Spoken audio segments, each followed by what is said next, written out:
never talked to the boys that sat on the benches. I was in the game on 4th and inches.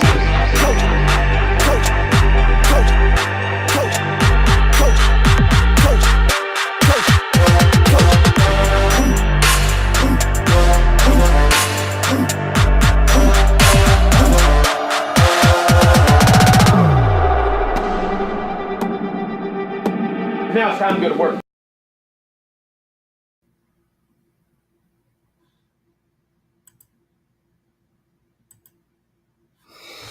What is going on, Florida State family, Seminole Nation, and the 863 tribe? Well, let me make sure we good. Okay, we sound good to me. What's going on, y'all, man? It's your boy POLK, a.k.a. a.k.a. the goddamn truth. It is a beautiful Wednesday in Texas, and I hope it's beautiful where you are. But it is episode 83 of The Hangover, and FSU got some big news, literally and figuratively, along that offensive line this week. There's also a spring game that we need to preview, as I will be doing a watch along this weekend, coming live from San Antonio. I'll be in San Antonio this weekend, but we're still going to do this watch along, or at least that's the plan. Either way, if I'm not live during the game, I'll be live after the spring game. So be on the lookout for that one. And also the elephant in the room. Let's talk about it. A certain quarterback taking visits in his recruiting process. Let's talk about that one. But before we do all of that, y'all already know the deal. Got to pay them bills. Pay my bills, man. Hit that like button. Subscribe if you're new. Share the video. Let everybody know we are live. And yes, y'all see the shirt. Yesterday was my birthday, so this was a birthday gift. Check out the shirt. Yes, sir. Check out the shirt. I got it in black, white, and garnet. I'm trying to get some more shirts coming. So if you like the shirt, man, let me know. See if we can start sending some of these out. I appreciate everybody that likes the shirt. But yeah, pay the bills, man. Hit that like button, subscribe, and share the videos. Let everybody know we are live over here on 863 Seminole TV. I turned the big 3-5 this Tuesday, so I'm not old yet. Not old yet, but it's all downhill from here. No, let me stop. I'm just reaching my prime. I don't know what y'all know about y'all, but I'm just reaching my prime. And let's hit a roll call real quick, man. Let's get into the topics of the day. So get in that comment section if you haven't yet, and we'll hit this roll call up, man, and we will get today's show started. It's getting fun to be a Florida State fan again, and I love it. You know, I love it. I don't know about you guys, but I am in love with being an FSU fan again. And, if the worst thing we got to talk about is people taking visits, then I think we're doing something right here. Or at least they're doing something right. And as fans, we are loving the moment. I mean, it could be worse. Check the in-state rivals. It could be worse. But let's hit this comment section in 5, 4, 3, 2, 1. Chris Robinson in the building. Orlando want to check in. What's going on, Chris? Jeff, member of the 863 tribe. Truth be told, Jen Farry, Jonathan McIntosh, Todd Pope, Born Legacy, Tyler Hedden, member of the 863 tribe. Briley's in the building. Todd, I think I already said you, Todd, but I'll shout you out twice. Todd Pope, Peter Shields, member of the 863 tribe. Lewis P. Raymond James, member of the 863 tribe. Florida State Love, member of the 863 tribe. Chad Kinsler. Jeff, I'm going to get back to that super chat in a second. Jonathan McIntosh. Vontae B., member of the 863 tribe. Norville Central's in the building. And that's all we got so far. So keep hitting that comment section again. Share that video. Let everybody know we are alive over here. But let's get to Jeff. Jeff with the $10 dono. Early. Starting off early. My man Jeff says, missed several of your shows. I was on a cruise. Where'd you take a cruise to, man? Just got back this past Saturday. I went back and watched them, so I'm all caught up. Well, thank you for your dedication, and thank you for the love. And I hope you have fun on your cruise, man. Where'd you go? I've been thinking about taking last cruise I took was to the Bahamas, but I'm thinking about planning something like that myself. So was it a 7-day, 3-day, 5-day? I can't do anything more than like a 3-day cruise. Cruises are fun, but after that 3rd day, I'm ready to get off that boat. I know some people do like 7-day cruises. I'm like, I can't do it. I can't be on a boat for a week. I'd lose it. I'd lose my mind. So I didn't join the Navy because I couldn't do it. But hit the like button, guys. A shout out to everybody in the chat. Appreciate you again, Jeff, for the $10 donation. Jeff.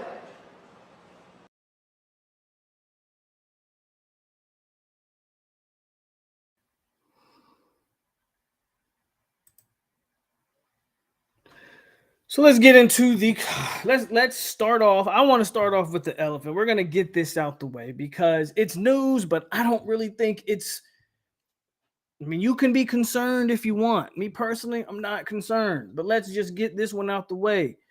QB1 of the 2024 class, the man who's shot up the rankings since Florida State has offered him and since his commitment to the Noles, Luke Kromenhoek, or however you pronounce it. That Kromenhoek's how you pronounce it. But not baby Luke, but Luke, quarterback 1, took a visit to Penn State and was quoted saying, if I'm not mistaken, Penn State gave him some things to think about. And I also think I saw an Instagram message or a tweet, don't know which one it was, where he also stated that he was all Nole. So what does it mean? Well, it means what I kind of tell you guys all the time. 1, don't get invested in recruiting in April and May. In March, April, and May, we get caught up in recruiting, and then, we've seen this story before. That doesn't mean he's decommitting or flipping or anything like that. I'm not saying anything like that. I'm simply pointing out, man, when you're dealing with a 16, 17-year-old, and Florida State got on Luke early, and you can't blame him, though. Like, you can't blame Luke. Think about this. When FSU offered Luke, I think he was unranked. He was an unranked prospect.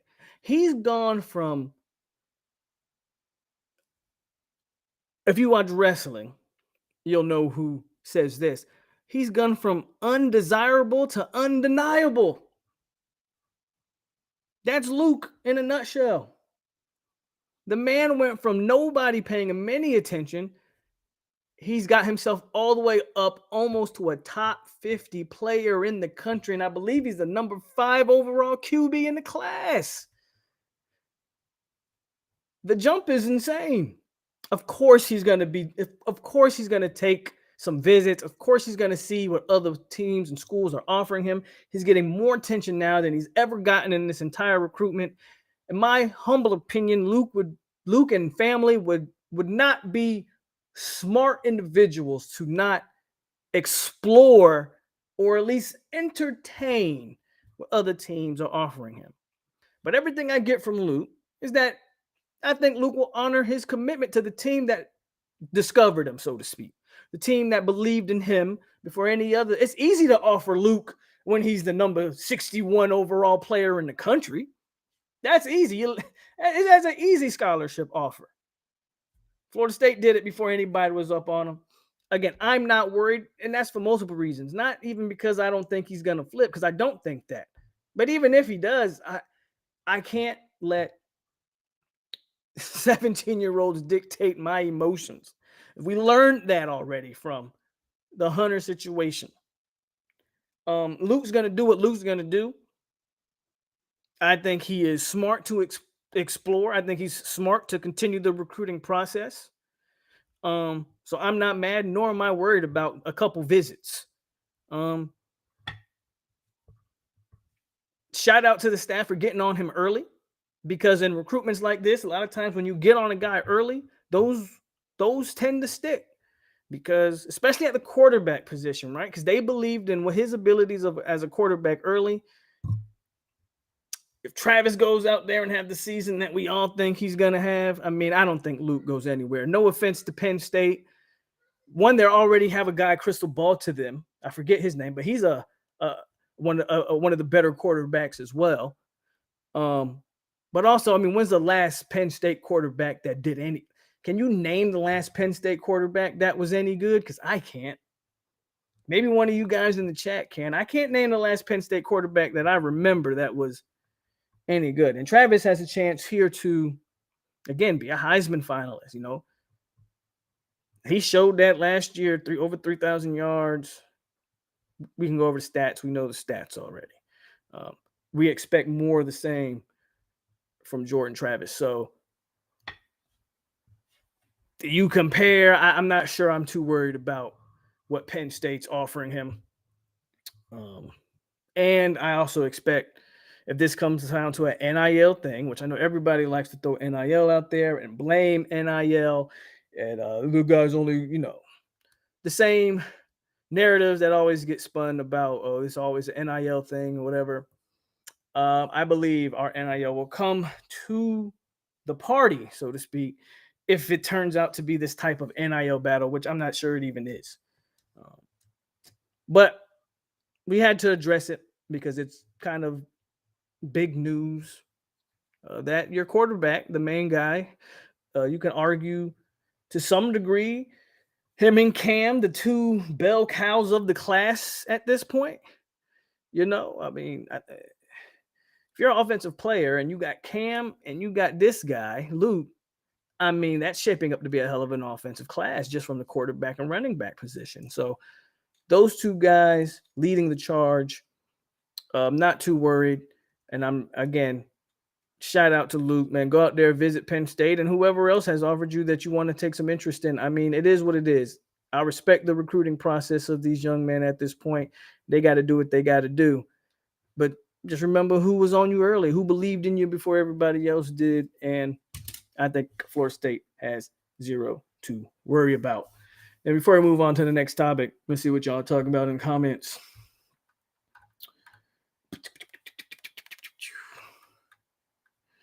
Just as it was a 7-day cruise, went to Mexico. Okay. What's up? Champ 99, what's up? Just as I'm not worried, I don't think he's going anywhere. He's committed. Jonathan says they're 18 years old. They think about something different every day. That is definitely true. Luke isn't going anywhere. He's 100% no.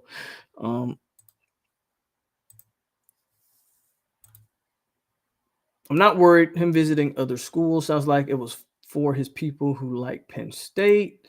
The things we said about post-visit interviews goes both ways. Absolutely goes both ways. The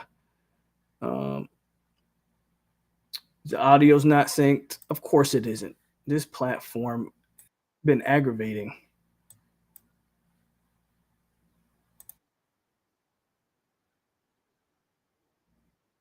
Yeah, it's not synced. I see that now. That's okay. Let's see if I can sync it. Give me 1 second.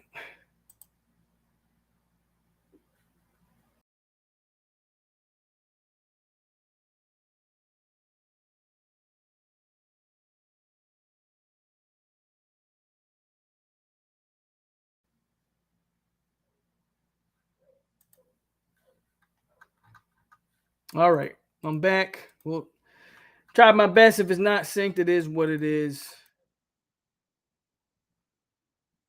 Looks better. Good. Only QB that was even average was back in the 80s. Trace McSorley.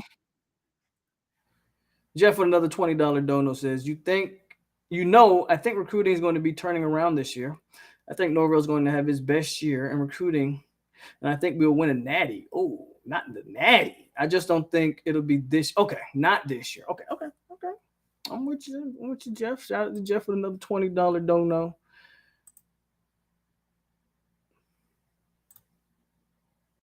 Maybe Jeff.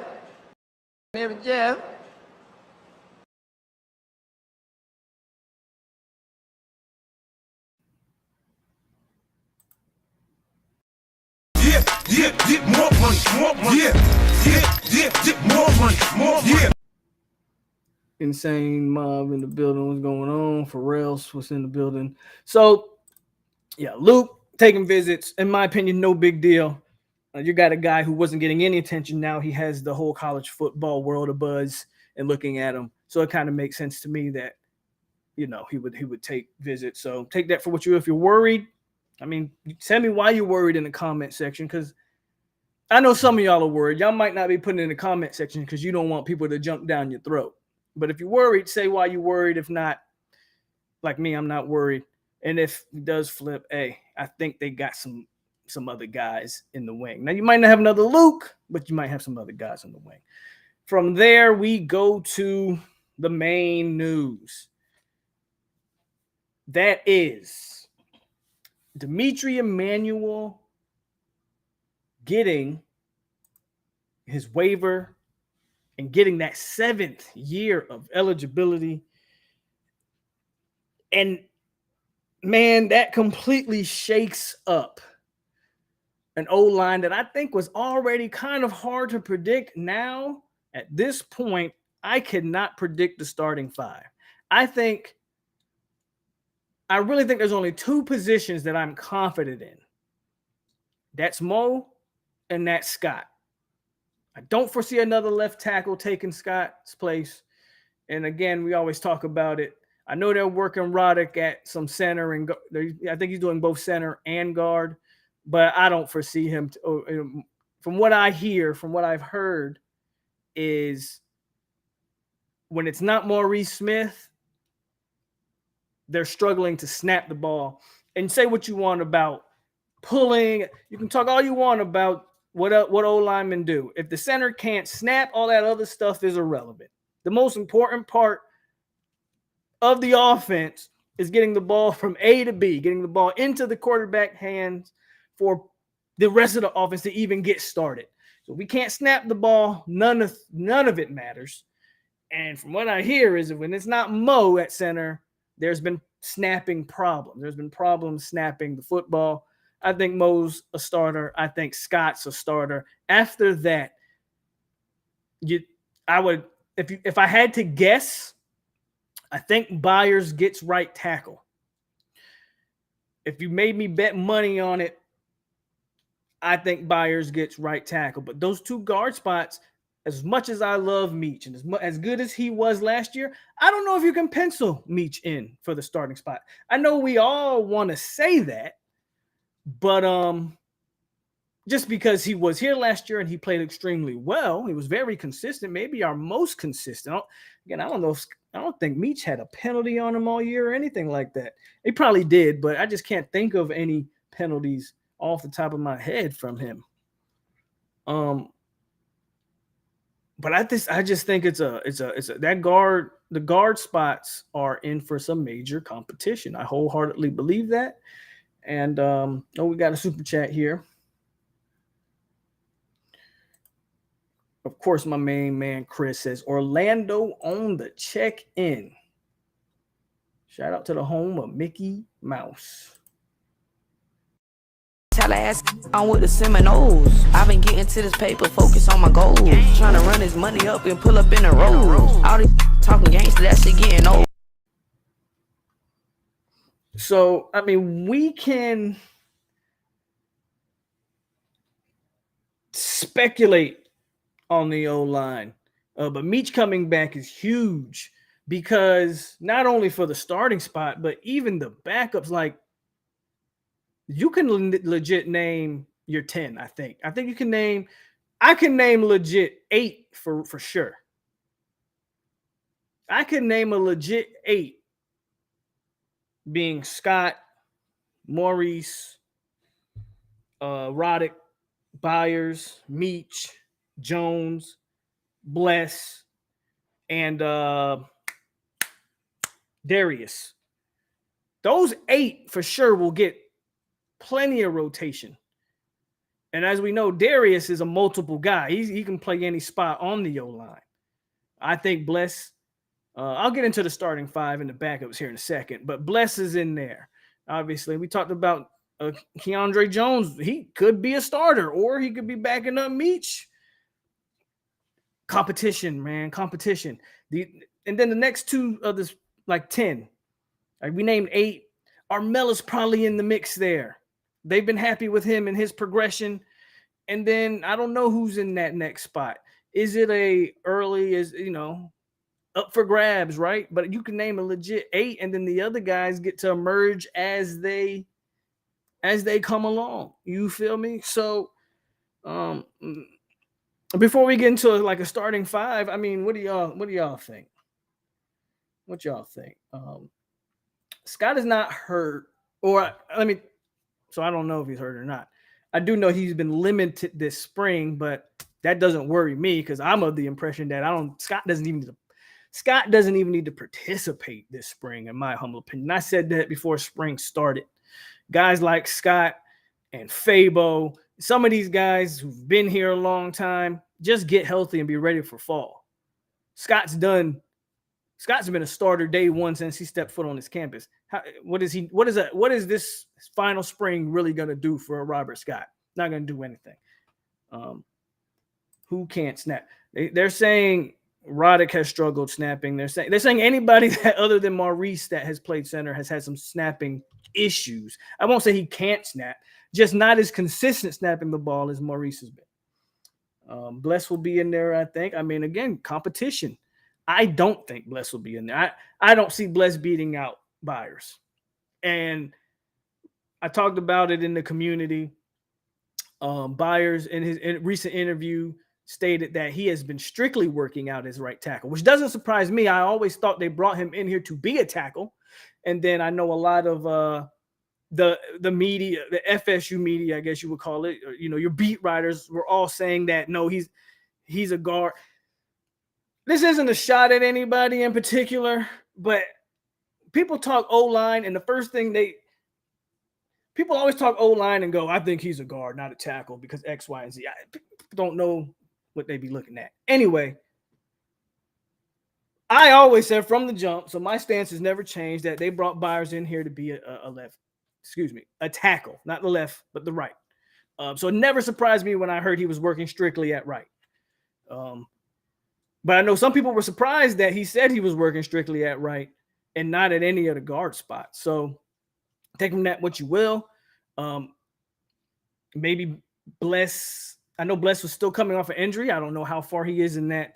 Probably, I don't know if he's 100% full go or what's happening there. I'm not so sure he would beat out Byers anyway. And I think he's a good backup to have. So just my stance on the Bless on the right tackle situation. Jeff says we got some real depth on the O-line. You might see a couple guys. I think you will see. I mean, we've talked about potential guys that we're going to leave anyway. And Meach coming back just pushes a Schrader and a Herring and Estes down even further on that depth chart, So,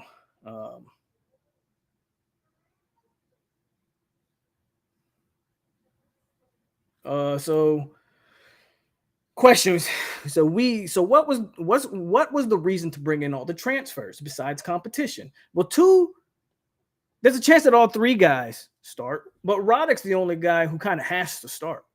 But let me finish reading your question. Besides comp, that's why you brought in the 22 O-line class for. So the 22 O-line class, was 5 deep. You're already 10 deep. Well, here's the thing about that 22 class, that they signed 5 guys. So let's answer this question in your totality. The 22 class, how many legit guys were signed in that class? Very good class. I love that class. But you had Armella and you had Early. as kind of the best two guys. Now, Quayshawn Sapp kind of snuck in there as a lower 4-star guy, but was always, I think, kind of a guy that needed to see some work. Charlton, a complete project, guy with huge upside, had a ton of offers, but he was a very low-ranking guy for a reason. Needs to completely reshape his body. So there was no chance that I think he was going to play year 1 or 2. So that's why you bring in guards and out the portal, number one. Same thing with Dontre Richardson, another project guy who was a small tackle in terms of his weight. He's long, but had to put on the weight, came out of high school like 275, 280. They've got him up weight now. Now he's got to get used to playing that weight. Point blank period. You bring in the transfer guys to give those younger guys time to buffer, you're not putting them in before they're ready to be put in. I think Armella could play tomorrow if you needed him to. But is that ideal for Armella? Probably not. Early could probably, those guys who came in physically, I think, more ready than the other guys. But even those guys needed that buffering period. And then 2 of the 3 guys you brought in the portal have 2 years of eligibility. Keandre Jones has 2 years of eligibility. He just completed his redshirt sophomore year because of COVID. He was a third-year freshman. Came out of the 2019 class, redshirted. 2020 class, he's a redshirt freshman. Well, that's the COVID year, so it doesn't count. 2021 is another redshirt freshman year, and then last year he's a redshirt sophomore. So he comes in this year with 2 years of eligibility. Same thing with Byers. He comes in this year with 2 years of eligibility. Multiple years, man. Roddick's the only guy that's coming over as the grad transfer that he needs to play right away if he wants to see the field. So it was absolutely worth bringing in the 3 transfers that you brought in. Absolutely worth it. Let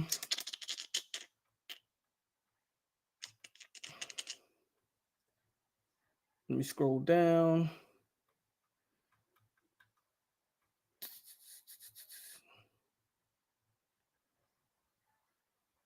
Truth be told, I think we need 3 guys from the offensive line to the portal.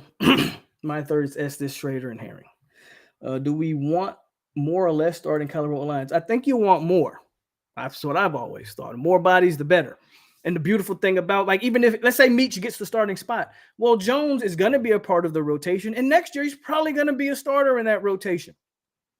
And that's on top of the class that you brought in. And O-line's in a very healthy spot. You can never have enough O-linemen. The only thing you worry about is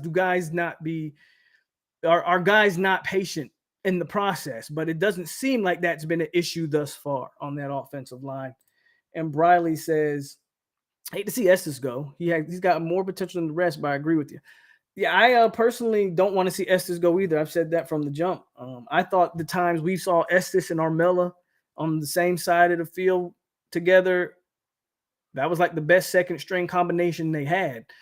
But there are questions about, is Estes good? And is Estes, man, it's hard to say. Is Estes athletic enough to do everything they ask from the guards has been the question. I think he's strong enough. I'm pretty sure he's strong enough, but can he move well enough to do some of the pulls and stuff that they ask our guards to do? That's been the major question with him. Me personally, I think he's a guy that you keep, but I understand if you're letting guys go, that's the guy you're going to let go. Estes has been here for a while now. Schrader and Herring, those guys have been here for a while. Those are the guys you're going to cut bait with because your younger guys just have higher ceilings at this point. Just have higher ceilings. Jonathan says, O-line is the healthiest it's been in 10 years. We need linebacker room to get there. So, man, getting Meach back is huge. It makes the O-line a very interesting battle to watch. And speaking of battles to watch, that's where we'll segue into previewing the spring, man. Let's hop into some spring game talk. And we can keep talking O-line. Of course, we'll just keep it on the O-line for right now. I don't know how much of a go Robert Scott is going to be. Again, doesn't quite matter to me because I'd love to see I'd love to see Simmons get out there and just get a shot. I don't expect Simmons to play this year, but I would love to see it. But definitely you got to give Armella them snaps. I would love to see Armella and Verse go at it in the spring game. I would love to see Armella and Pat go at it in the spring game. Put Armella's a guy on that O-line you got to watch, especially if Scott's limited or they just decide, you know what, it's not worth putting Robert Scott out there. We're going to see a lot of Julian, and we should see a lot of him. I'm going to be interested in seeing the transfer guys. I want to see how those guys have integrated with the O-line. I want to see how Roddick, who's a great interview, Keandre Jones, who's a great interview, Byers, who's a great interview. But I want to see how these guys play because interviews are cool. Now let's play some football. I want to see how those guys – I want to see how Byers looks at a guy that some people maybe don't think he's a true right tackle. I want to see he could play the tackle spot at UTEP. Can he play it in the ACC? Can I get Byers against Verse? Can I get Byers against some of our edge rushers? Can't wait to see that O-line and that D-line struggle, those battles. Those are going to be extremely fun to watch. Whether it's the second unit or the first unit on both sides. I want to see Farmer against Keandre Jones and Farmer against Casey Roddick. I want to see all of that. I want to see the young up-and-comers get their shot. I want to see are expected to be like Verse is expected to be the best player maybe on the entire defense. I don't think that's hyperbole. I think everybody expects 5 to be the best guy. I want to see him. I want to see, can he do what Jermaine Johnson did a couple years ago? Go watch that spring game from 2020, and Jermaine was so far in ahead. Now, it won't look like that because we're an overall better team than we were then. But I want to see, can 5 just impose his will? And if he can't, don't get alarmed. Does that mean that the O-line is that much better? Does that mean Verse didn't take the step we needed? Don't take a lot. If this team is what some of us think it can be, do not take 5 losing some reps to heart. Oh my God, Verse is he sucks now. He didn't take the step. Doesn't mean that. Maybe the O-line. I mean, let's address it. Remember this time last year, we had acquired Jazz Turn Team, and I posed the question, did a live stream on it. I posed the question: can FSU's O-line go from being a weakness to a strength? And a lot of us weren't quite on the. It was a strength, but it definitely wasn't a weakness. We all kind of came to the conclusion in that stream that it's not a weakness, but I wouldn't call it a strength. Well, damn it, I'm here to say that offensive line might be the best unit on the offensive side of the ball. Does anybody disagree with that? From starting caliber players to depth, the O-line, I'll even take it a step further. The O-line might not only be the best unit on the offensive side of the ball, it might be the best unit on the team. Am I crazy when I say that? I'll wait and let y'all answer that in the chat because I don't think I am. I don't think I'm crazy anymore when I say that O-line is going to be arguably the best unit on the entire football team. From starters to depth, I don't know. Can you name a position deeper? And that has more talent. I'll let y'all answer that. And while y'all answer that, let's see some of these comments. Tell them again, Jamal. Make sure y'all hit that like button. Smash the like Greg Jones smashes DBs. Go your motherfucking ass to sleep. Whoa, shit, what the fuck good buddy hit me with? I told him I wasn't sleepy. He had to have a brick in that bitch.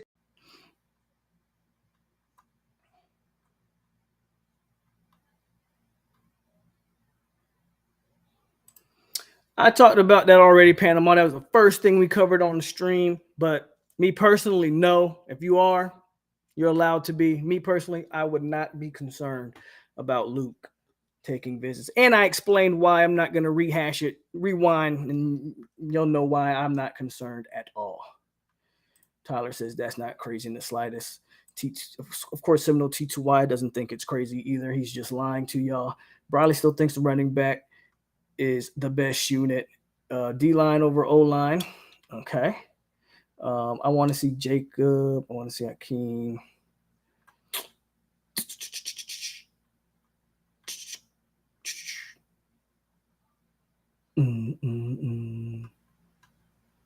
And Jeff thinks running back is the best, and Sane says maybe running back. I mean, all of those are fair points, you know. Here's the thing. Let's talk about running back. We all think we know what Trey Benson is. Fair. We all like Toafili. Fair. And then we got to find out who the third guy is, whether that's Kazai or whether that's Rodney. That's all fair. I think when it comes to running back, and maybe I'm just like numb to the running back position. I just expect Mike Norvell to field a talented running back room. I just think his offense, even when we were bad, even when our O-line was still growing, like Ja'Shawn Corbin was still able to run the ball for 800 some yards, I believe. Like LaDamian Webb was still able to make things shake under a bad offensive line. So for me, I expect production out of the running backs regardless. That's just how I look at it. So maybe I'm just not a fair evaluator of that position because I just expect it. Even again, look at the past running backs we had in Mike Norvell's offense. They still were able to produce, and the O-line wasn't exactly top notch as we think it is now. So for me, that running back room is going to produce regardless, and it has a lot to do with the offense. That's not a knock on any of those players because I think we got some talent in that backfield. Defensive line is a good one.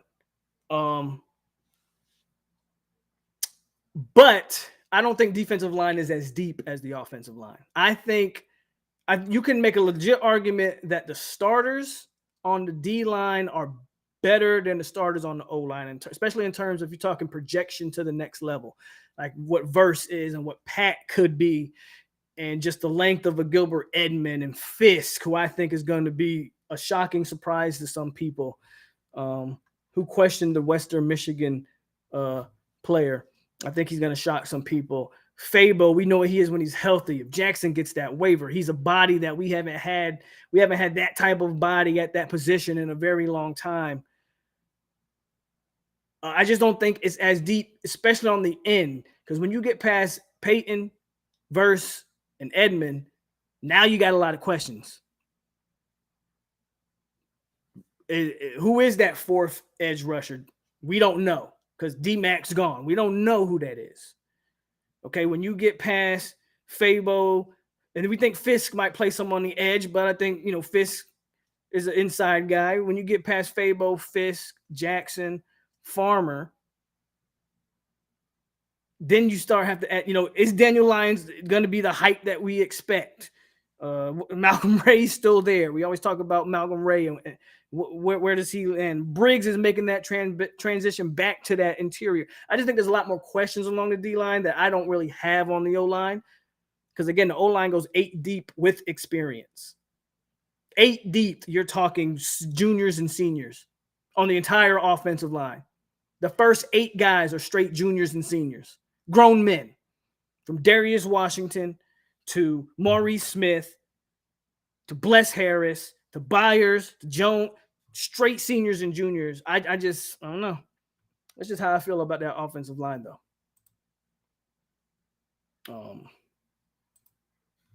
I just think there's less questions.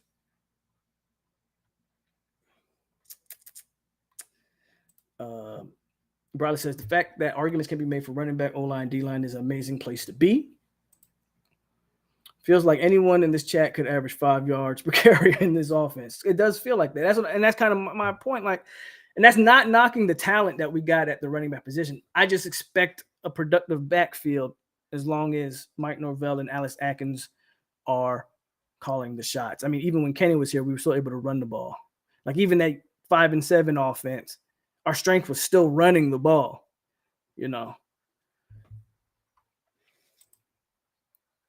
With the way the O-line is trending and the offense is cooking, I'm more concerned about losing Coach Atkins than Luke. Well, Atkins is going to go eventually. That's That's just the truth of it. Eventually, he will go. The question is when and where. But eventually, I mean, he's gonna go try to be a head coach somewhere. I think the good news before I think this. Obviously, I don't know. I'm just a light-skinned dude on YouTube. I think the what you should be. The good news for Florida State is I don't think Atkins is interested in taking, one, a low-tier head coaching job, and two, a lateral job. I think it seems to me like he might be interested in, and he can get the job if he continues recruiting the way he's recruiting and developing and stuff like that. He might be looking to take, when I say a low-tier head coaching job, I mean like a Sun Belt job or something like that. I think he'd be more interested in, could he get,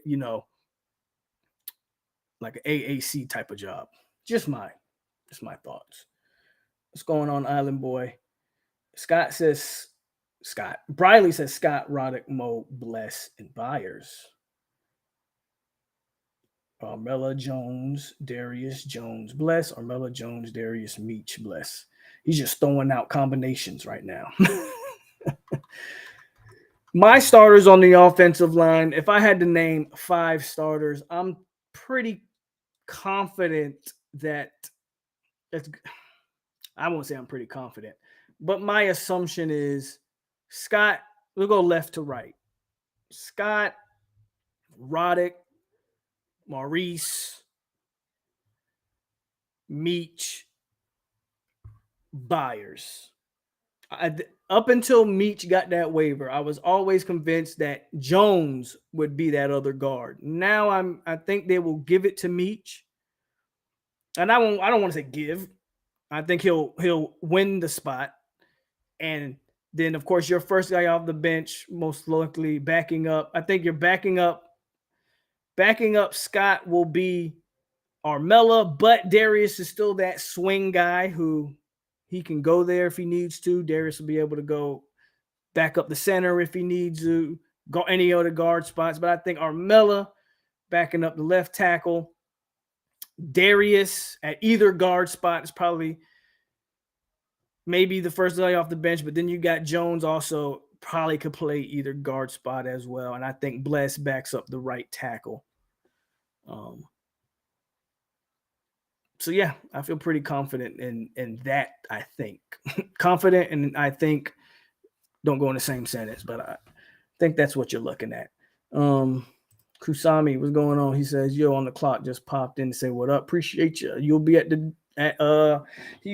game Saturday. That's what's up. I won't be. And I'm pretty confident that Bless may be having the most consistent spring of all the guys out there. Going to be real tough to keep him off the field. A lot of people have been saying that about Bless. I'll believe it when I see it. I'm glad to hear that. Again, it just goes to the depth. But unless you think Bless gets the nod at right tackle and they move Byers into guard, but then that mean what? That Meach and Jones is on the bench? I don't foresee that, right? So, first of all, I think all of these guys are going to get playing time. I think Jones, Darius, whoever backs up, whether it's Byers or Meach or whoever, not Meach, but Bless, I think they're going to rotate plenty of guys personally. So I'm not too worried about who the starters are necessarily, because I think they're going to try to keep guys fresh, and I think they now have the bodies to do that.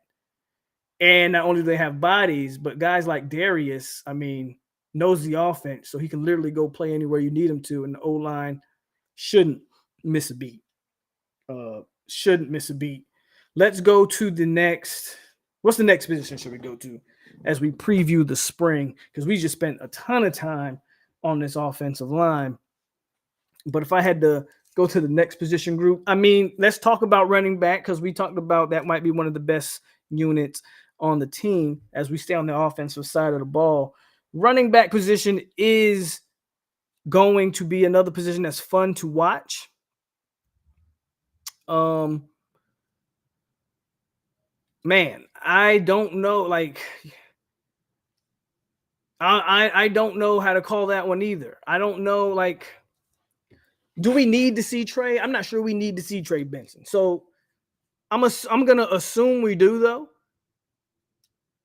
So now you have to ask yourself, like, again, I'm still not even sure how they're split. Are they doing ones and twos? I don't know how they're even managing the teams.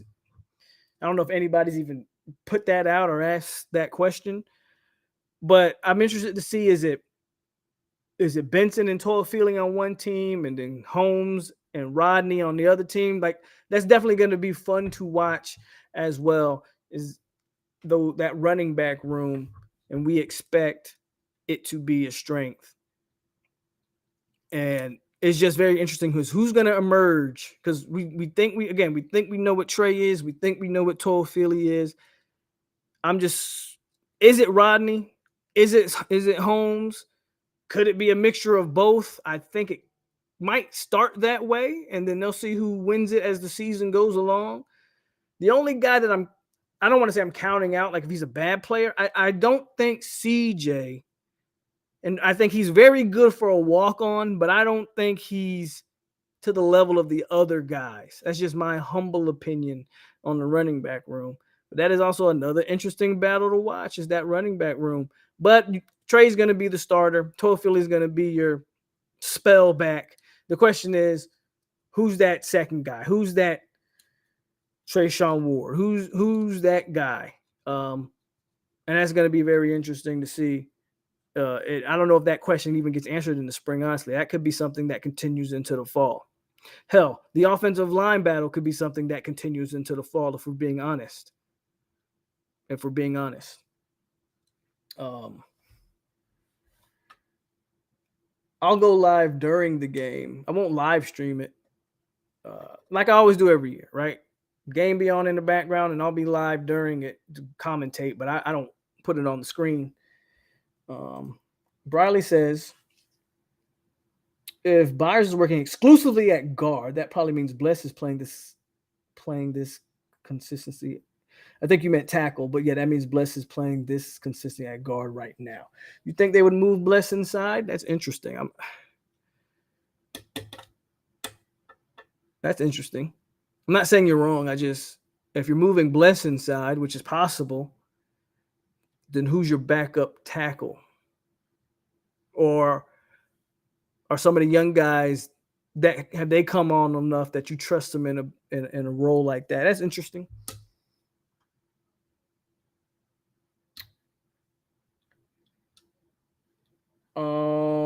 We don't need to see Trey. I do want to see some Toafili, but mainly Holmes and Hill. Toafili, Campbell on one side, Hill and Holmes on the other. I'd mix it up. Give me Toafili and Hill. No. Yeah, you're right. We'll stick with that. Because Toafili and Hill probably are a similar skill set. Campbell and Holmes might be a similar skill set. So you gotta offset it a little bit. So I hear you. And then ML says the tight end room is interesting. So I don't think the tight end room is as interesting as, look, Jaheim Bell's going to start. If you want to say, is the tight end room going to be interesting? Is your boy, what's his name? The 6'7" kid? Hey, I forgot his name. Morlock. Is Morlock, is he good enough to take over Marcus and Douglas? That's the only thing that I'm kind of interested in, because I'm not so sure Morlock is number 2 in that tight end room. But I would like to see it. But I think, Bell is head and shoulders the guy that's going to be in that position. That's just me, though, when you talk tight ends. It's kind of similar to receiver, where I think the injury to Micah opens up some of the snaps at wide receiver, but maybe not. Well, I don't think wide receiver is as big of a question as some think it is, for the fact that it's going to be Johnny, man. It's going to be Winston, and it's probably going to be Tron at this point. Sprinkle in a couple guys here or there. I just think that's your main rotation. Obviously, you'll have some packages for Williamson. You'll get Ja'Kai on the field. I would love to see Ja'Kai get a bigger role. But for Ja'Kai to get a bigger role, now I have to ask the question, well, who's coming off the field when Ja'Kai is going on the field? They haven't. Granted, I know he was hurt for most of last year, but even when he was healthy, it was just like they couldn't really feel out what to do with Ja'Kai Douglas. And I don't necessarily have confidence that they know what to do with him now because they haven't shown that. But maybe I'm wrong and maybe they do. I don't think the wide receiver room is that complicated. I think you got your main guys, and as the younger guys come along, they might get more opportunity. But I don't really think it's again that interesting of a battle in the wide receiver room. Just like I don't think it's that interesting of a battle in tight end room. Running backs interesting, O-line's definitely interesting, and of course wide receivers. There's no interest there because we know who number one is. I would probably play Travis early, let the backups finish. I don't even know how many series I would give Travis. I'd probably give him 2 or 3 series at the most, and then have a true back. See who the true number 2 is, because that's the only interesting thing about quarterback, right? Is it Duffy or is it Rodemaker? Is Rodemaker taking a step or is Duffy taking a step? Or have they both taken a step? And then we just see who's better out of the two. It's the only interesting part of the running back room for me.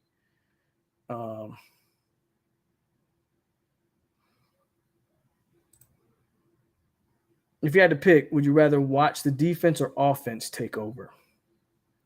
So it's always concerning to me if your defense struggles in these games, because these games are almost your spring scrimmage game, however you want to classify it. They're almost constructed in a way that your defense should be better. Your defense should dominate could be a strong word, but your defense should have a head up in a lot of these games. Like if you go out there and you pick apart this defense in this controlled environment, I would have some concerns. I mean, just even last year's spring game, I know Trey had some moments, but the defense dominated the day for the most part. I mean, when Jermaine was here, when he was on the field, he was dominant. Like your defensive guys tend to flash more. A lot of times your offensive guys might still be learning. The reins are taken off of Jordan Travis, right? So what makes Jordan Travis special is his mobility and all these things. Well, he's not going to do that in the spring game. So a lot of the stuff that the offense is going to do, plus you want to keep it very vanilla in the spring. You don't want teams watching your spring and seeing the whole package. So your defense is almost designed for your defense to have the leg up in these springs. So I'd be more concerned if the offense was just marching up and down the field on the defense.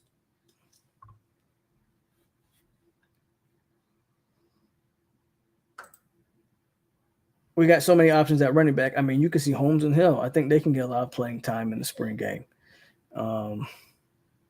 Darius could also be the backup at right tackle as long as Mo doesn't go down. I keep hearing really good things about Jacob, these running routes. No, Jacob's another one. But again, it has nothing to do with Jacob. I think Jacob is a dog. But do you need to rush him?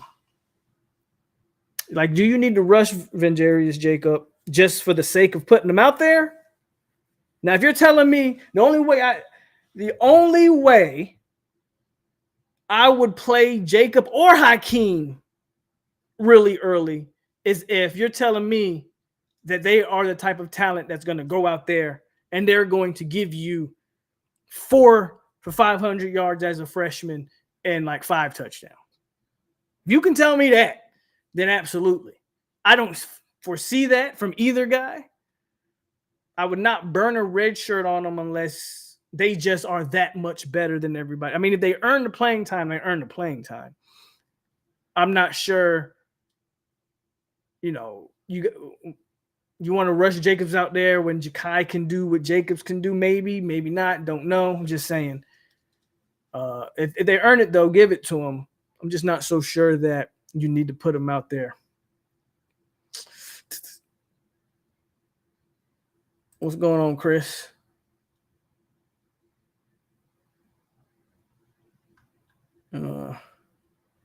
Just want to see good back and forth action. Truth be told, it's not going to be a spring game. It's going to be not even a quiet scrimmage. We'll see what it's going to be. We'll see what they're going to do. I don't even know if they've put out any details of what it's going to be yet. And if they have, I haven't heard or I haven't watched everybody's interview. So I don't know. I don't know if they've put out any details about what it's going to be, what it's not going to be. But as we move, let's move to the defense as we continue to preview spring. As we've talked about O-line, we spent majority of the show on the O-line for obvious reasons. But defensively, this is another thing. Again, I've said it before. I don't think we need to put Fabo out there. I don't think we need to see Fabian Lovett. We know what that is, and we know what the D-line looks like when he's healthy. So I don't need to see him. I just need him to be healthy. If Jackson's waiver, which I would assume isn't cleared yet, I don't want to say waste, but do you put Jackson in the spring game not knowing if those are going to be wasted snaps? I still think Jackson gets cleared, but Meach got his first, and that's a 7th year. We'll have to wait and see if Jackson gets his waiver. And if not, does that affect how you rotate your tackles? I want to see Verse. Verse is the one guy that's a veteran, but I want to see him because I think Verse adds more than just him playing. Verse adds good reps for your offensive lineman. If you want your tackles to take that next step, well, they need to be going against a guy like Verse in sort of a live, atmosphere-ish type of way. So I think Verse is pivotal. He should play. Again, the middle of your O-line is going to be veteran. I mean, the whole O-line's veterans, but I still want to see Byers and Verse and Robert Scott. And again, if you're sitting Robert Scott out, awesome, because I want to see Armella get those reps and guys like that. So I think Verse is crucial to the development of your O-line because he presents that legit. I mean, you're not going to name 5 guys in the country that's probably better than Jared Verse on the edge.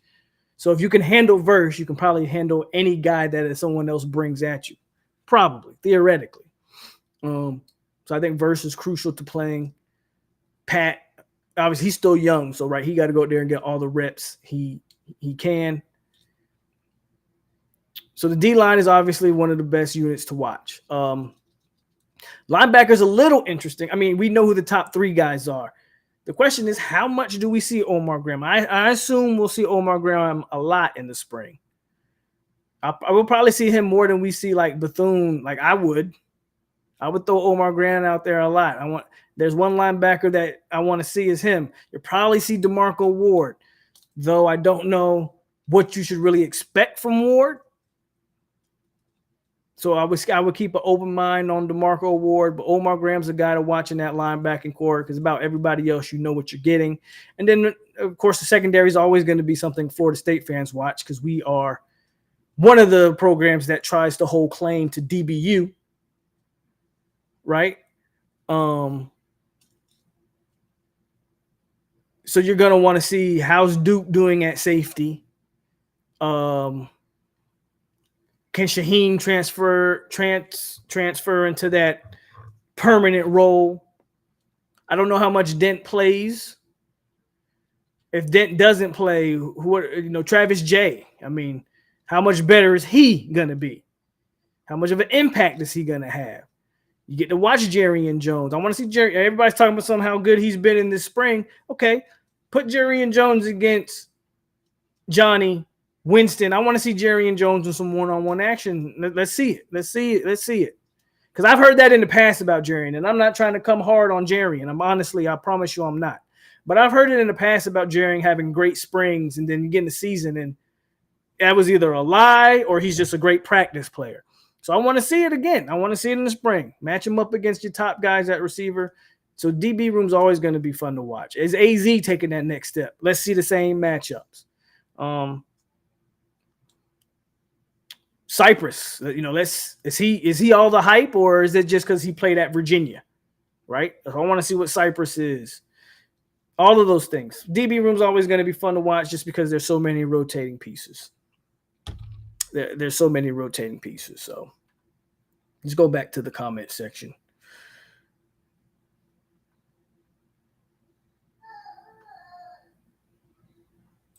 7-on-7 first, and then 11-on-11. Interesting. 7-on-7 will be fun to watch. I don't have a problem necessarily with the 7-on-7. Also, that keeps your trenches healthy. I actually understand that. People will have a lot more fun watching DBs and corners go at it.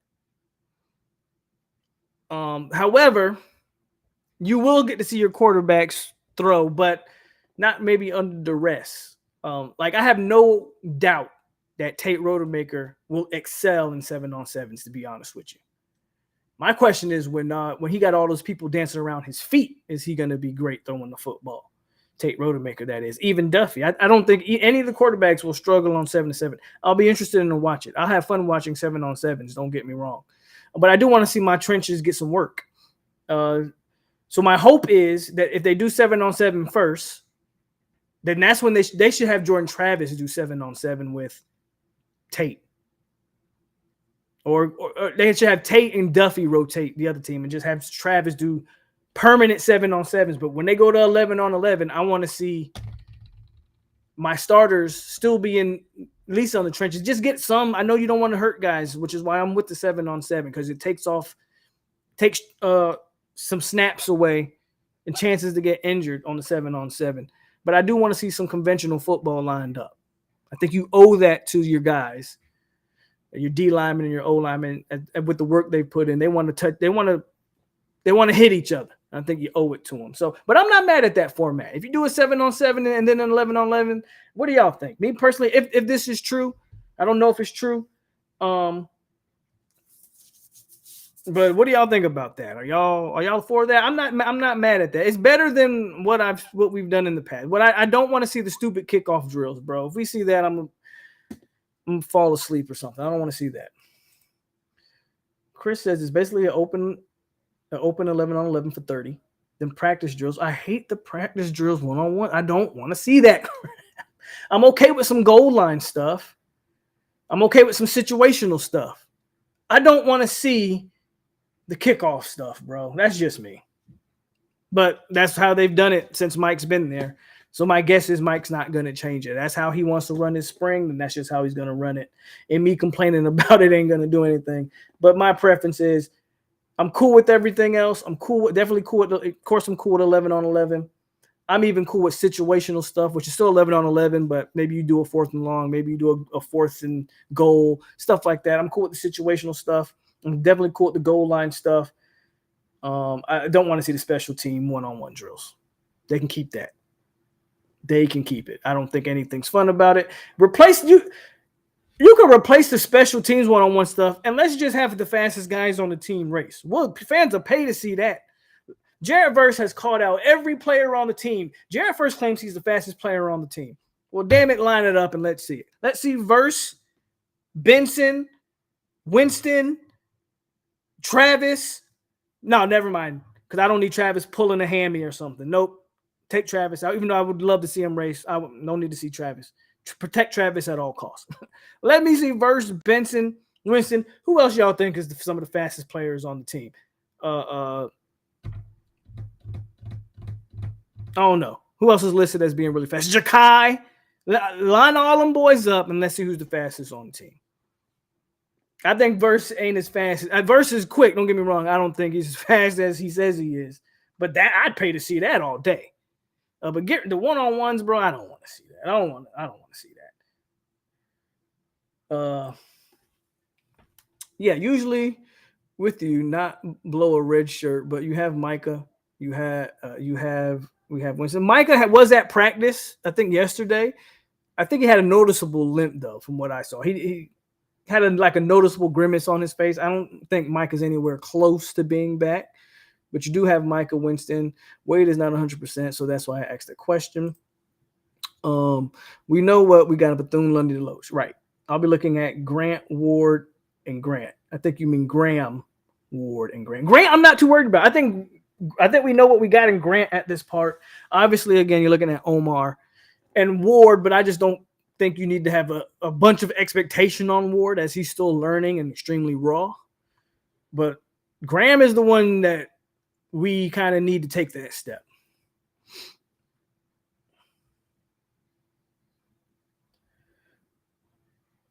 And y'all mean obviously Brendan Gant, not Grant, but I know who you guys mean.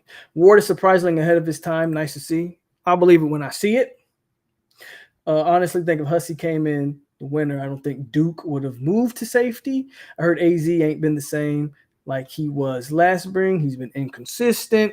We have to remember it's an open practice. I want to see 4 quarters of spring ball. Timmy, where have you heard AZ is inconsistent? Uh-oh, somebody calling you out, Timmy. I don't know who y'all be listening to. You haven't heard they don't allow actual spring games anymore. It's borderline scrimmage. Well, it's always been a borderline scrimmage. That's a spring game is a scrimmage. I thought we all knew that.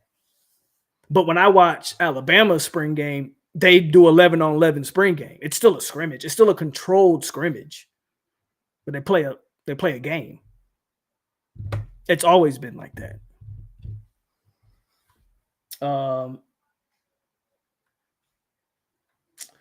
If you're worried about injuries, just check the clock and run the whole time. How much does the arrival of Hussey,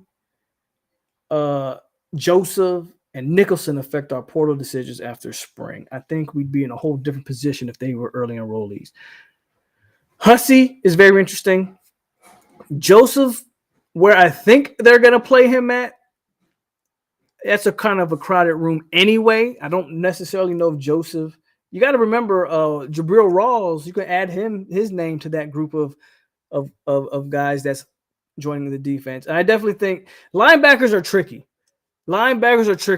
Even talented backers usually take a year to plant their feet. Like linebacker is a tricky position in college, just because linebacker, man, that is again, they are born, not made. Backers have to be just naturally instinctive, and the game has to slow down because you are in the heart of a defense making split decisions as a backer. I can't think of when's the last time a freshman backer was just that dude? Like even that LSU kid who's Perkins, who's a hell of a player, it took him a while to get there though. He didn't start the season. I mean, I don't remember hearing his name at all against us in the first game. And was he a true freshman last year? I think he was, but I'm not even sure. It takes a while for those backers to kind of, but he's a tremendous talent. I don't know if Nicholson is like that. So I don't know. Personally, I don't think they were going to ever hit the portal for a backer anyway. That's just me personally. So I don't think Nicholson affects the portal decisions. Hussey could, but I have a hard time thinking they don't add something to that DB room.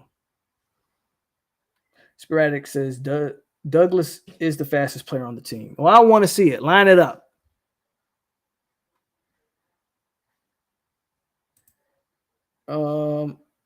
Now, I think we got a portal like they don't exist. Thoughts? That's fair. I guess that's kind of what I said in a nutshell. Like, I don't think Nicholson matters because I don't think they were going to add a backer personally.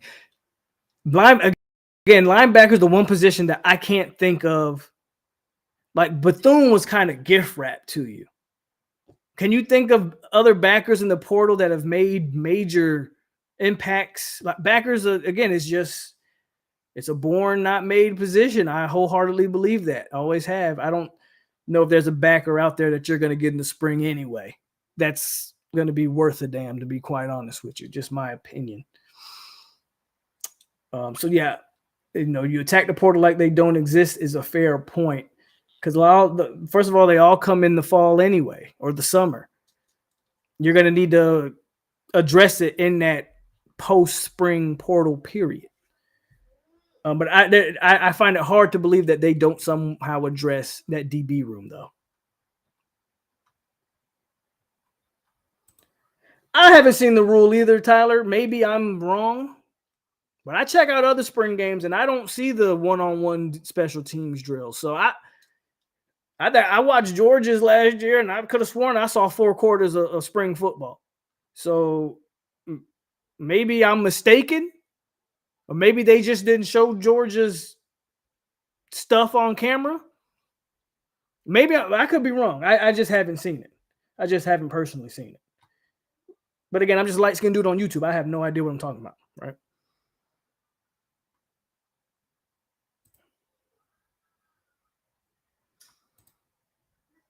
Personally, Cool Breeze, no offense, I hate that drill.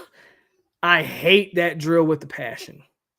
And I especially hate it when it's without pads. That's one of the I hate watching that. That's one of the drills I hate watching when people post drills on Twitter and stuff of these offensive D linemen going at it with no pads and one-on-one drill. Bro, O-lines don't rarely even block that. I hate that drill personally. If you like it, that's cool. That drill proves nothing to me. Very little to me. There's a reason why when you go watch these high school all-star games, what unit usually struggles the most? The O-line, because there's a lot more than playing O-line and just lining up across the guy from you. I hate that drill.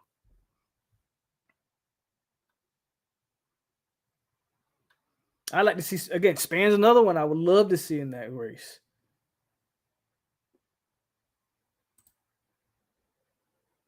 Poke, you don't have to worry about the springtime format. ESPN is not going to show it from all the talking. I'm pretty sure the ACC network will show our spring game. Pretty sure, Anthony. I know it won't be on the major ESPN network, so I know like Colorado's getting a major spot on ESPN, but I'm almost positive ACC network's going to show it. Now, hopefully they don't put a lacrosse game midway through our spring game, but I'm pretty sure ACC network will show it. And at this point, though I hate the ACC, you should at least have the ACC network to watch these games.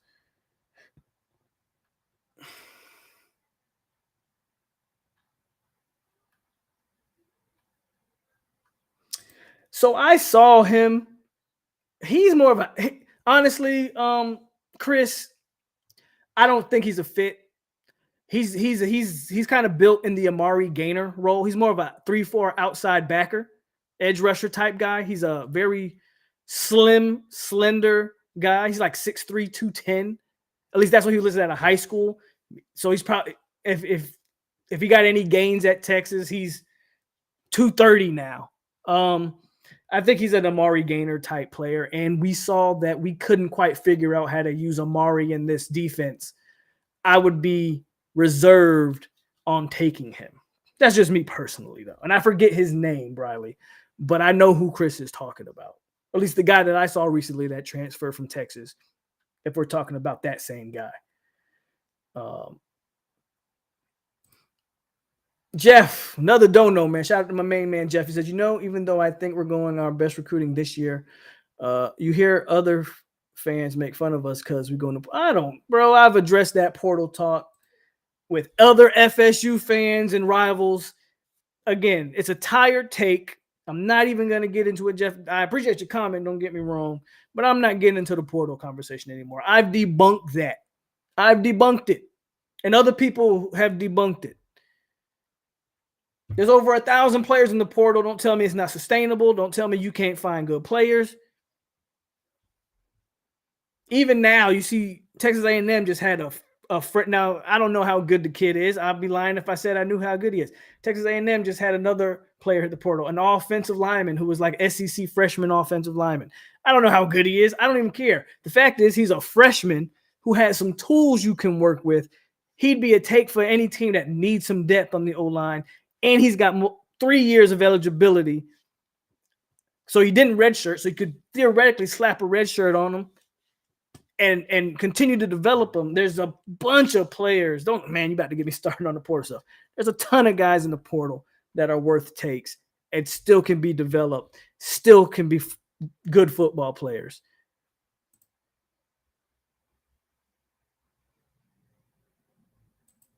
Man, I would... Tyler, I hate you. I hate you. I hate you. Thomas from LSU was the second coming because of those drills. No, absolutely, Mayan King. You said it. He dominated those drills. Hell, Dante Lucas used to dominate those one-on-one drills. Didn't mean anything, did it? It's more nuanced to playing offensive line than just... Again, I hate that drill personally. That's just me, though. If you like it, I can't knock it. I just personally don't. Chris says, I like his DM play. He has good second and third move. I don't think of him as a linebacker, but I agree. I hear you. I know he's a 3-4 backer, which is an edge rusher. He is an edge rusher. I just think he's in the mode of Amari Gainer. Now, maybe he's more talented than Amari, but it's just we couldn't figure out how to use Amari. I'm very interested to watch Amari at North Carolina to see if they was it the system or is maybe Amari not as good as we thought? I don't want to say that because I always felt like Amari Gainer had talent or has talent. So I'm very interested to see what North Carolina does with him and if they can get it out of him. And maybe he just wasn't a fit for us. So until I see Gainer and whether or not what he does at North Carolina, then maybe I'll have a different opinion on guys that's built like him. But just off of the information that I have now, I hesitate on taking guys that's built in the mold of a Gainer. And then when you look at the way they're recruiting the edge position, they like 6'5" and up. They like 6'5", long arms, Gilbert Edmond, Pat Payton type players. Even Jared Verse was only 6'4", but he's rangy. Jaden Jones, another 6'5", really long guy. He just got to put the weight on. I love the way they're recruiting that position on the edge. I love those type of body types on the edge. That guy doesn't fit that mold. Even Keldrick Falco, I wish we could have kept.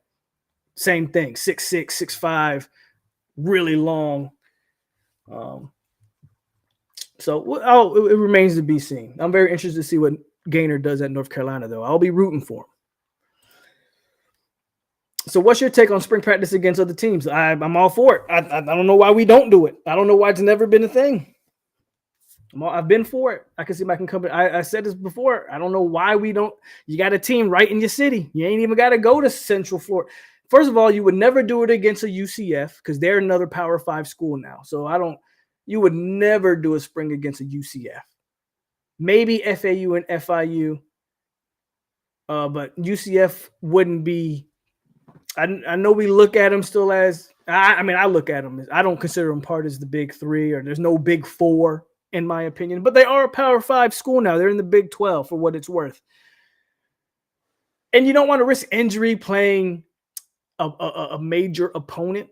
I would say major opponent. But I think it would do fam a lot of good if they hosted something in Tallahassee. I think that would be an event. I get it. I know it. Fights from fan bases and players, but look, man, those same players and fans, they party on the weekends anyway from fam in Florida State. So to me, it's like it's gonna happen regardless. Put on the event, and I think it would be good for both programs. QB, O tackle, offensive tackle, DN, running back, linebacker are where you gotta be strong at high school recruiting. Need the rest to be even occasionally at the position above. Can all handle officially in the portal. So I will disagree on running back for sure. I think you can find running backs. We did it with Trey Benson and Jay-Sean Corbin, and now Keziah Holmes. Like running back, you can find running backs, bro. I'm not convinced that you got to recruit top tier backs. Not saying anything against it, but I don't think it kills you. And just there's skill position players galore in the portal. And again, to me, I think Mike Norvell could take the guy that work out discount auto, put him in the backfield and get 600 yards out of him. Like I believe that. So for me, I'm gonna disagree with you on the running back. I obviously quarterback, wholeheartedly agree. I definitely agree with offensive tackle. I think O-line as a whole, I think you can find guards galore in the portal, but I agree with you. Those special offensive tackles, you probably need to take out of high school and bring them along because those type of guys don't go in the portal that often. And when they do, they get snatched up. Usually those guys hit the portal. They probably already know where they're going. Those guys don't last in the portal. If an offensive tackle lasts in the portal longer than a week, there's something up. To like that 5-star that left Kentucky who lasted in the portal for like 2 months before Florida picked him up or something like that. A lot of red flags. Goodwin, I think was his last name. A lot of red flags there because legit O tackles, Byers did not stay in the portal long. he had a couple visits and he made a decision within a week or two. So, yeah, I'm with you on the offensive tackle. I'm with you on defensive end for the most part. I know we've got kind of lucky with Verse and Jermaine, but ideally you want to recruit those guys out of high school. And yeah, you already know what I said about backer. First of all, the backers, good ones don't hit the portal at a high clip. And again, they're born, not made. So preferably you want to get your backers out of high school. So I'm with you on everything but running back. 7-on-7s are overrated in my opinion. I think they're overrated in terms of actual like football, but I think they're fun to watch. Mike won't play a full game against his own team. He ain't calling in someone else.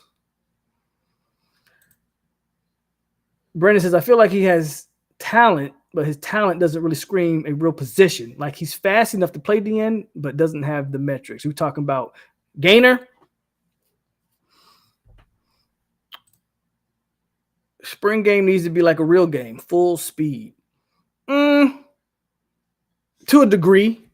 Also, you don't, injuries, right? You don't want to lose.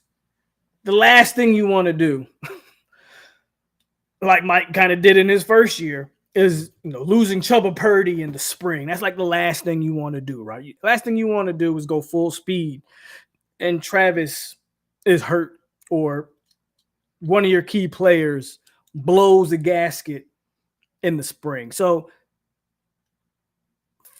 full speed, but if you can give me 75%, I'll take that. At the end of the day, the spring game is a controlled scrimmage anyway. Always has been. But you do want to simulate some real speed in there. But you also want to work on what you need to work on, right? So got to be a little bit of give and take on what you're trying to accomplish. Just look at the early rounds of the NFL as a guide of which positions to recruit heavily. Fair point. Fair point. And though I do think the running back room gets unfairly undervalued, I just think it has to do with just the quality of the quantity, not quality, but the quantity. Like good offensive minds have figured out a way to generate yards. If I get a Cedric Baxter, awesome. But Florida State, and this is not a knock on Trayshawn Ward, but we just had a 3-star walk-on be dynamite for us last year. You know what I'm saying? Trey Benson, another 3-star, was almost 1,000-yard rusher. To the point, man, you can generate offensive yards. Just get competent football players. Now, if you get Cam Davis, theoretically, should be all world in this offense when he finally gets here. Because he's going to be the best running back that Mike's recruited are. But there's a reason why CJ Campbell flashes. Rodney Hill flashes. Rodney Hill's another 3-star. You can get running backs. Running backs come a dime a dozen. The elite are definitely the elite. But I can get quality production from running backs, At least that's how I look at it. Now, if you have an elite guy, you definitely take him.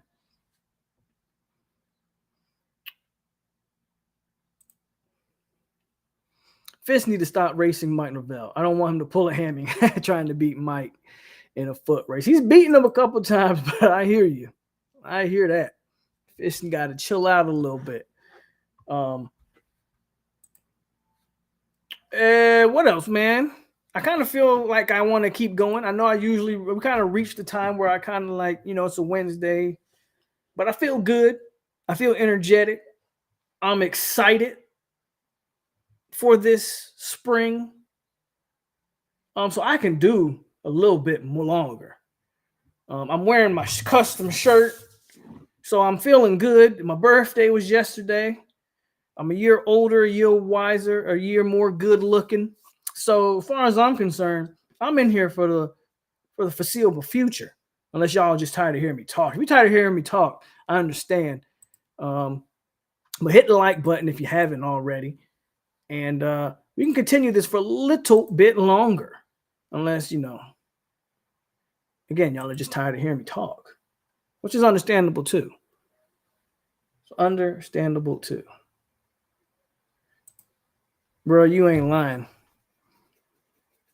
You ain't lying. I've been so busy with other stuff. I was supposed to do another giveaway.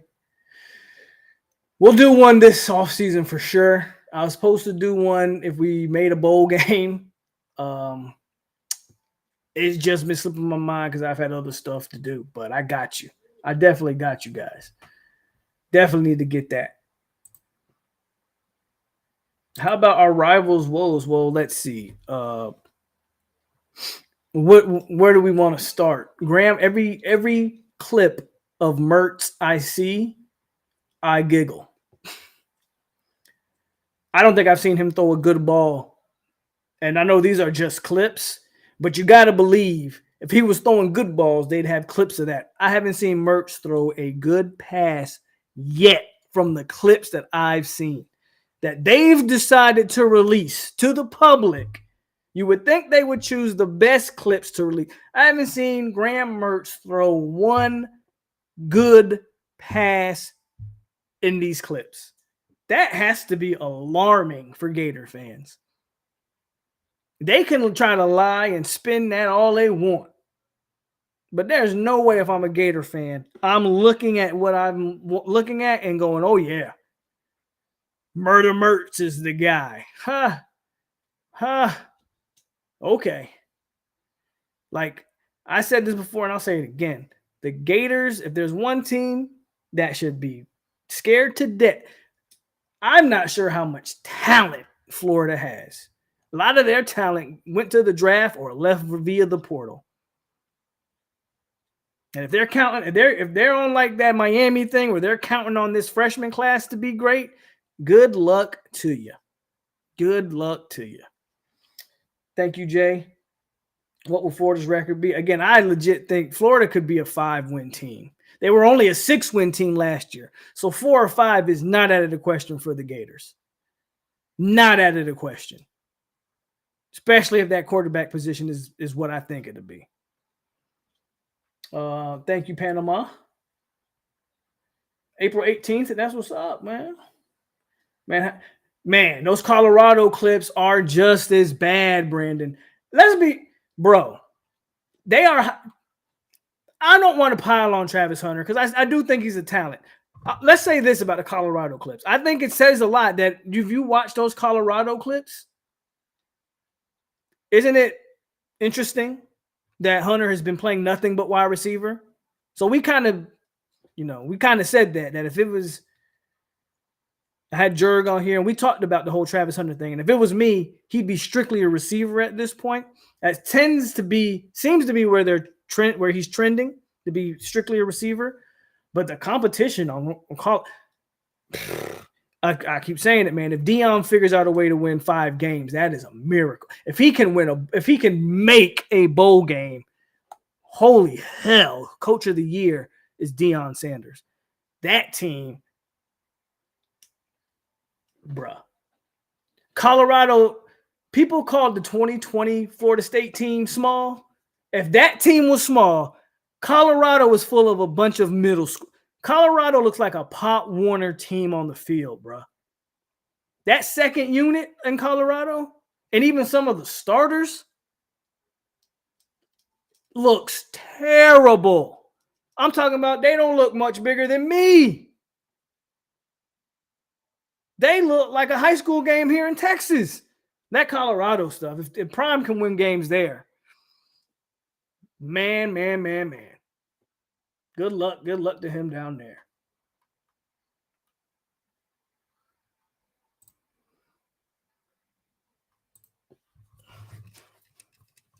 Yeah, they got a tough schedule, man.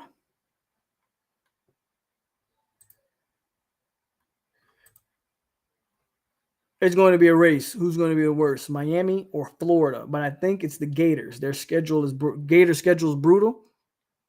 But Miami's got their own set of problems, bro. Miami,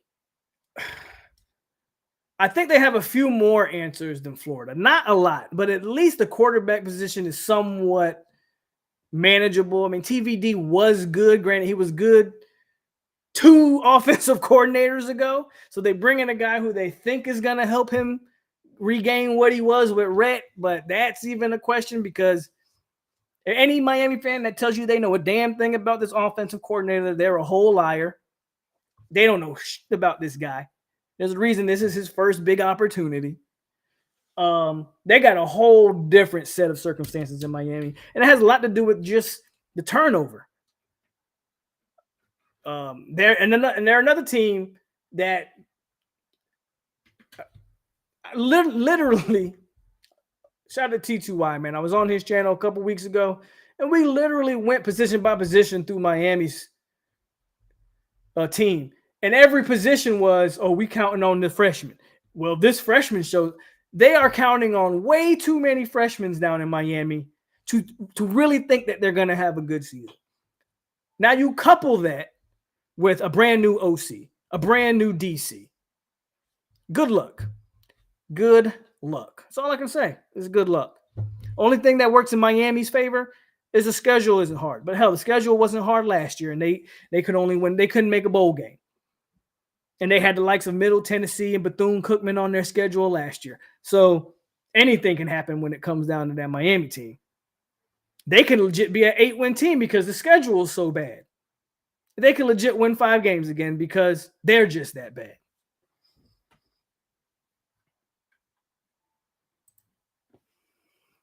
Bro, Travis looked like he's against 12U. He's a wide receiver to me now. Me too, because how in the hell he ain't playing DB against – bruh, it's that Colorado stuff is. If y'all haven't watched those clips, it's funny, but at the same time, you're like, bro, what kind of team is he really gonna field? Man, Colorado may go winless, no cap. No, they might. Now he added some talent via the portal, but that's gonna be a hell of a coaching job. Our O-line arguably is better this year than last year. Miami looked bad this year. Imagine what this year will be like. Lagway will be gone before he makes it there. We'll see if Lagway decides to show up. Miami could be 8-win team if they stay completely healthy, but in a one O-line injury, and they could go 6-6 again. You mean 5-7? Because they was 5-7 last year. Remember, they didn't make a bowl game. The whole Colorado wagon is doing Dion a disservice. Those videos are not helping. I mean, I know they are showcasing Travis Hunter, but what about the rest of the 11-man? What about the rest of the roster? Like, Jesus. Miami keeps bragging about Bain, and I'm like, well, who's the quality? I've said this, Brandon. I've said the same thing about Bain. Not a knock on Bain. Ruben Bain might be the goods, but what are y'all gauging him against? An O-line that was absolutely god-awful last year? Your best guy's still not out there? And Zion, I think Zion hasn't been out there yet because he's still hurt. So what are y'all gauging your Ruben Bain against? A bunch of guys who couldn't play at any other school? There's not one Miami offensive lineman that would play for Florida State, including their freshmen. Their freshmen would be on the bench. They are talented. Don't get me wrong. Those 2 5-stars, kudos to Mario for getting those guys. Those guys have future star potential on them, but they wouldn't play this year. They ain't plug-and-play guys.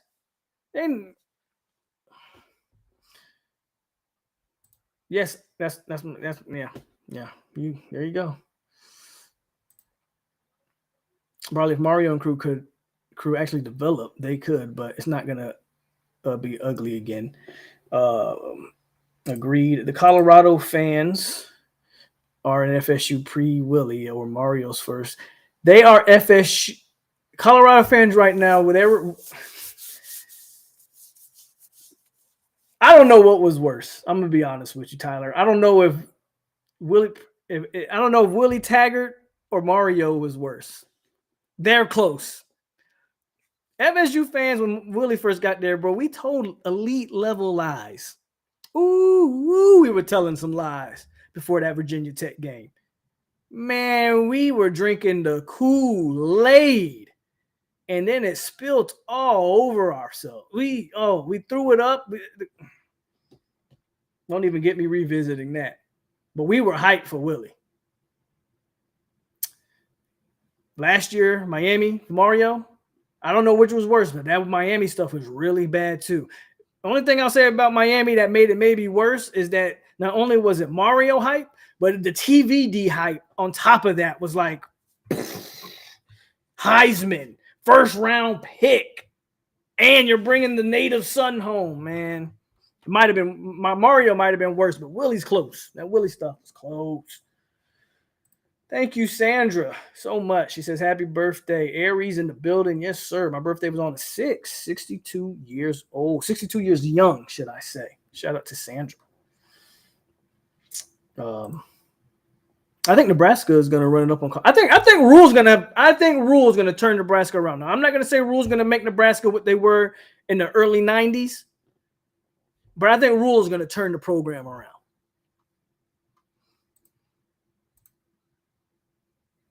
Heard Cromartie might not be enrolling because of his grades, so they might. Ooh, that would. Yeah, and that's one of the things I said. Let's get it. I'm like, why are we watching all these clips of Hunter playing receiver and they ain't matched Cromartie on him once? That might explain it. I don't know how true it is, but if he, that's something to watch. It's something to watch. It's something to watch. Well, can we blame Colorado? They haven't been worth a damn in years. Dion got them. Yeah, no, absolutely. You can't blame them. If you're a Colorado fan, you have all the right in the world to be excited. Absolutely. Absolutely. They ain't been good since Cordell Stewart was there. So you have all the reason in the world to be excited.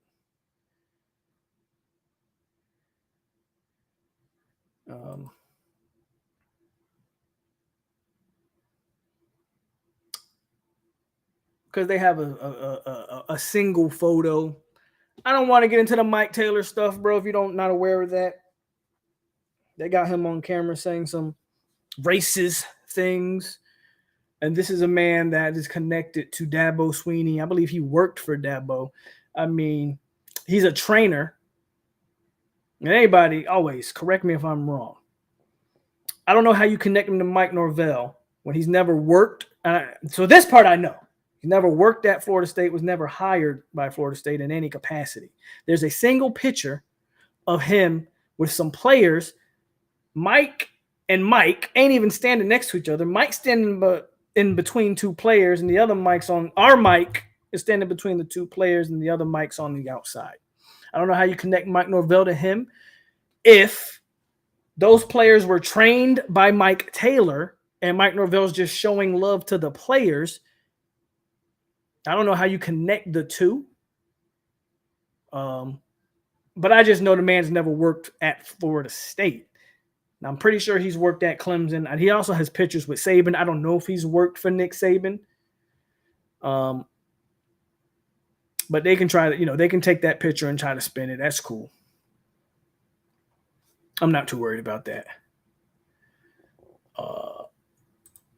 The greatest staff ever assembled by mortal men.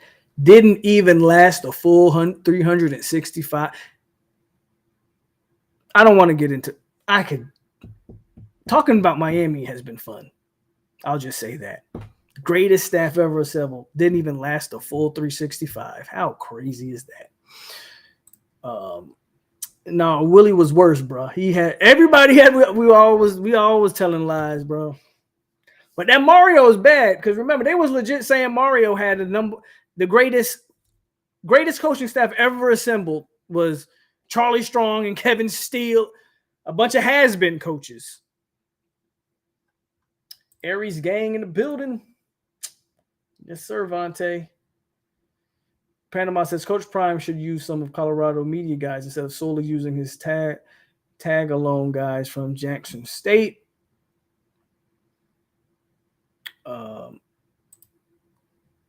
Yeah, you know how that go. But that's it for tonight's episode, guys. Jonathan says, I'll never forget that VTech game. Bro, when we came out swaying and that kickoff, I said, oh, boy, we better back it up. And we fell flat on our face, never recovered. And it's one thing I'll say about Willie. Willie killed the honeymoon quicker than any coach I've ever, even Mario. Losing to Middle Tennessee State didn't quite kill that honeymoon. Miami fans still capping for Mario after a 5-7 season and getting their doors blown off by the likes of Duke, Pitt, Middle Tennessee, and we whooped them 45-3. They still lying for that guy, though. Miami fans still lying for Mario. Florida State fans was not with it. I'll say that about us, and I give credit to us. We saw what Willie was game 1. The lies stopped. We were done. Virginia Tech, we was like, whoa, that ain't what you told us, bruh. And it never got better. Miami fans are still in denial mode. We saw what Willie was day 1. Well, day 1, game 1. But we was all for the lies up until then, though. That staff lasted 9 months. They went to the store for milk and never came back. And then good night, Sandra. Great show. Thank you, Noel Squad. So, yeah, man, that's all we got tonight, guys. Thank y'all for tuning in, man. I'm not even going to address that question, Jonathan, because that's some foolishness you just asked. Shout out to everybody in the chat. Hit that like button on the way out if you didn't hit it on the way in. Again, check out the shirt, man. We're getting some more made. So if you want one, let me know. That's the logo. That's the logo y'all see in the corner of your screen. So that's the logo. Got it in black, white, and of course garnet. And again, man, hit that like button on the way out if you didn't hit on the way in. We talked about, let's do a quick recap. Luke visiting Penn State. Should you be worried? Me personally, I say no. Fans, if you want to worry, go ahead and worry. You're just going to worry yourself just to worry. Like, he's either going to go, he's going to stay. Doesn't matter. I mean, it matters, but come on, man. Come on. Let's not worry about it. I explained the reasons. If you want to hear what I said in detail, rewind to the beginning of the show. We broke down Luke visiting Penn State. What does that mean? Should you be worried? And why would he even be taking those visits? I kind of explained all of that in the first part of this video. Then we went on to talk about Big Meech getting that 7th year of eligibility, how crucial that is for the O-line. The O-line pickup becomes extremely unpredictable. I can't tell you who the starting 5 is going to be. I don't think the staff knows who the starting 5 is going to be. You got some elite level competition at those guard spots. Byers and Bless battling out for right tackle. Meech and Jones and Roddick all battling it out for guard. Where does Darius Washington fit in all that? That we covered second. And then we went straight into our preview of this Saturday's spring game that I will be streaming. Let me rephrase that. I will be doing a watch along during it. I will not be streaming that game. Every year I tell people I'm just doing a watch along, and every year someone hits the chat and they go, "Why are you not showing the game?" I'm not showing the game. I'm not getting my channel canceled or none of that. So not doing it, but I will be live streaming a watch along, and like I do every year with the spring game. So again, man, I thank y'all. I'm glad y'all like the shirt. Like I said, I think I'm gonna get some more coming. But shout out to everybody in the chat, man. Again, hit the like button on the way out if you didn't hit on the way in. As always, it's your boy POLK over here on 863 Seminole TV. I want y'all to stay classy, my Seminoles. And we are out here. Go Noles, and I will see you this Saturday, the spring. I'm excited, and I hope you are as well. Have a good night.